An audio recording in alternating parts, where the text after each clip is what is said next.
क्या है, दो मिलकर एक बना रहे हैं, तो ये आपकी कॉम्बिनेशन रिएक्शन है। अब इसे बैलेंस करनी है। इधर वाली साइड को हम कहते हैं रिएक्टेंट, है ना, और इधर वाली जो ये साइड है इसको बोलते हैं हम प्रोडक्ट। इस एरो के इधर रिएक्टेंट, इधर प्रोडक्ट। ना इसको बैलेंस करना है। बैलेंस करने का मतलब है यहाँ पर Mg जो एलिमेंट है उसके एक एटम है, इसके आगे कुछ नहीं है, यानी 1 है। O के 2 हैं, और इधर अगर आप देखेंगे तो Mg का तो 1 है और O का भी 1 है, तो ये बैलेंस नहीं है रिएक्शन। अब जो रिएक्शन बैलेंस नहीं होती उसको बोलते हैं स्केलेटल रिएक्शन। तो ये रिएक्शन अभी आपकी स्केलेटल रिएक्शन है। अब इसको आपको बैलेंस करना है, तो मैंने यहाँ पर O अगर मैं यहाँ लगा दूँ 2, तो देखने में तो ये बैलेंस हो गई, पर ये इस कंपाउंड का फॉर्मूला गलत हो गया, यानी ये रिएक्शन हमारी कट जाएगी। तो हम जब भी बैलेंस करते हैं तो इक्वेशन के सामने हम 2 लगाते हैं। आप यहाँ 2 लगा दीजिए। अब O के 2 हो गए, पर अब Mg के इधर प्रोडक्ट की साइड 2 हो गए, तो आप यहाँ पर भी 2 लगा दीजिए। इक्वेशन बैलेंस, ठीक है, बहुत ही ईजी है बैलेंसिंग। देखिए ये दूसरी इक्वेशन बैलेंस करते हैं अब हम, ठीक है। इसमें क्या हो रहा है, ZnHCl, H को रिमूव करके उसकी जगह पे खुद आ रहा है Cl के साथ, है ना। तो इस तरीके की रिएक्शन को बोलते हैं जिसमें more reactive metal less reactive metal को डिस्प्लेस कर दे, जैसे यहाँ पर उसको बोलते हैं डिस्प्लेसमेंट रिएक्शन, है ना। तो इसको बैलेंस करना है। Zn तो बैलेंस है, Cl का इधर रिएक्टेंट की साइड 1 है, H भी 1 है, इधर ये 2 हैं, तो यहाँ पर 2 लगा दीजिए, ये बैलेंस हो गई। अब देखिए ये इक्वेशन, इसमें ये बड़ा सा कंपाउंड दिख रहा है, तो जो ज़्यादा बड़ा कंपाउंड होता है पहले उसी को बैलेंस करते हैं हम।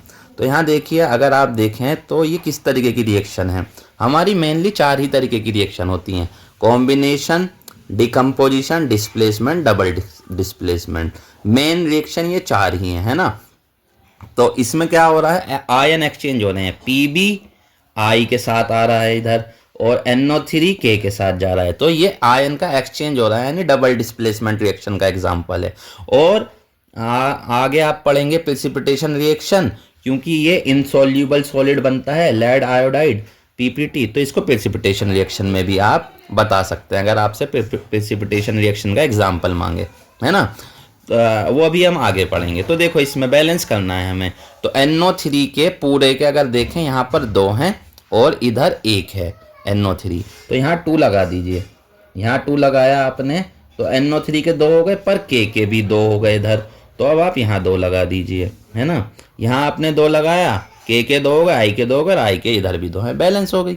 अब ये वाली रिएक्शन देखें, इसमें एक कंपाउंड से 3 प्रोडक्ट बन रहे हैं आपके, तो ये है डिकम्पोजिशन, जिसमें एक टूट के एक से ज़्यादा बने, उसको बोलते हैं डिकम्पोजिशन रिएक्शन। तो इसको बैलेंस करना है। अब देखें Fe के यहाँ पर SO4 देखें, S का 1 है, O के 4 हैं, और O के इधर कितने हैं, 3, 2, 5 और 3, 8, ठीक है।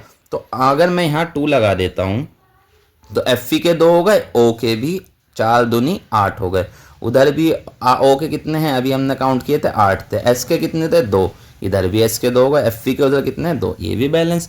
इतना इजी है बैलेंसिंग करना, ठीक है। इसके बाद इस चैप्टर में आपकी ये 2-3 चीज़ें और हैं।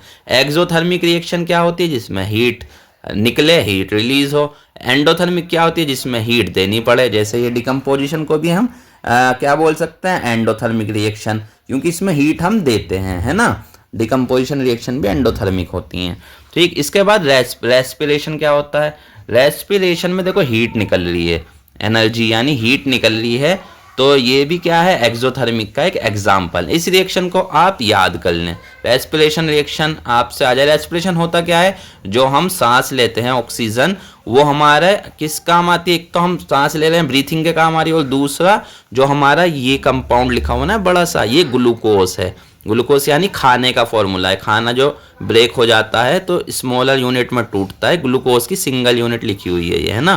तो ये रिएक्ट करता है ऑक्सीजन से और वाटर से, और क्या निकलता है आपका, CO2 और वाटर, और एनर्जी निकलती है ना, ठीक। इसको ऐसे भी कर सकते हैं, यहाँ देखो 6H2O है, उधर 12H2O। किसी बुक में आपको रिएक्शन इस तरीके से मिल सकती है, इधर H2O रहेगा ही नहीं। वो क्यों नहीं रहेगा, इसमें से 6H2O जब उधर जाएंगे, ऐसे समझ लीजिए मैथ्स में जैसे करते हैं, तो 12 में से 6 गए, 6H2O इधर लिखा हुआ मिलेगा, इधर H2O लिखा हुआ मिलेगा ही नहीं, तो वो भी सही है लिखने का तरीका, है ना।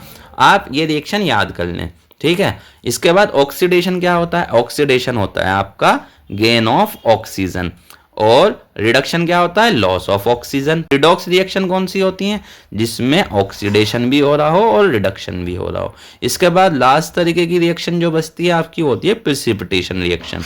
ये क्या होती है, जिसमें इनसॉल्यूबल सब्सटेंस बनता है, जैसे आपका यहाँ बनाता है ये, है ना, बस ये इसमें बैलेंसिंग वगैरह है। चैप्टर हमारा कौन सा था? Chemical reaction and equation. अब नेक्स्ट वीडियो में हम इसके क्वेश्चन आंसर कर लेंगे कुछ एनसीईआरटी के, और कुछ इसमें ज़्यादा कुछ है नहीं। Thank you.